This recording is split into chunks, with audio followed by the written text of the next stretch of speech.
Et pour aller plus loin, on est avec Gérard Vespierre. Bonjour Gérard Vespierre, vous êtes chercheur associé à la Fondation d'études pour le Moyen-Orient, auteur du site Le Monde décrypté.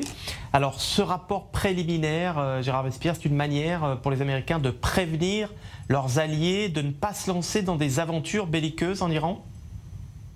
Oh, je crois que personne n'a l'intention de se lancer dans des aventures belliqueuses. L'important, c'est de pouvoir contenir effectivement la République islamique dans son expansion régionale.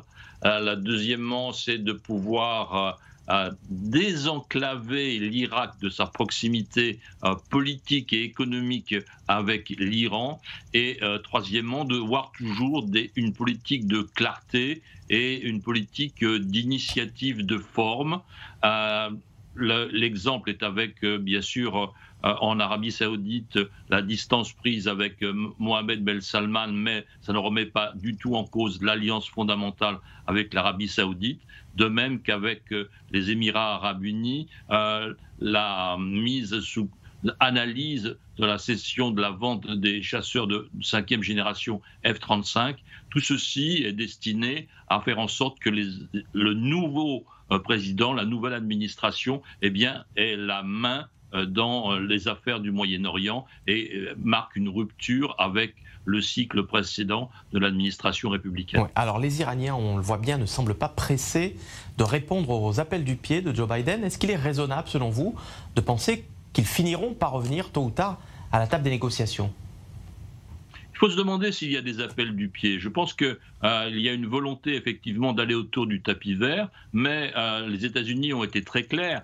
Nous n'avons pas à faire le premier pas. Vous êtes sorti de l'accord dans le taux d'enrichissement, vous êtes sorti de l'accord avec les stocks d'uranium, vous êtes sorti de l'accord avec les stocks d'eau lourde, donc c'est à vous d'y revenir. Donc la position américaine est claire. Et il ne faut pas oublier non plus qu'il y a dans quelques petites semaines ou petits mois, au mois de juin, des élections présidentielles en Iran. Il va y avoir un rebattage des cartes intérieures. Et il y a aussi actuellement en Iran des événements sociaux profonds, une révolte au Baloutchistan, et puis des grèves et des attentats pratiquement journaliers. Donc il y a un bouillonnement actuel en Iran qui est vraiment ignoré sur le plan international, et cela fait sans doute partie de la partie d'attente que les États-Unis et même l'Europe mettre dans les négociations avec l'Iran, parce qu'il peut se passer des choses inattendues à l'intérieur. Dernière question très rapidement, Gérard Vespierre, face au désengagement américain au Moyen-Orient, une alliance militaire israélo-sunnite, est-ce que ça vous paraît probable pour faire face aux menaces régionales ? Alors, je suis désolé de vous contredire, mais il n'y a pas de retrait américain au Moyen-Orient, n'est-ce pas ? Le général Mackenzie, qui est le responsable de la zone justement Moyen-Orient, était en Arabie Saoudite il y a quelques jours. Il y a toujours des troupes américaines en Irak, il y a toujours des troupes américaines en Syrie, donc il y a toujours une vaste présence à Bahreïn et dans les États du Golfe. Donc la présence américaine militaire est tout à fait certaine dans le Moyen-Orient. Merci Gérard Vespierre pour ces précisions.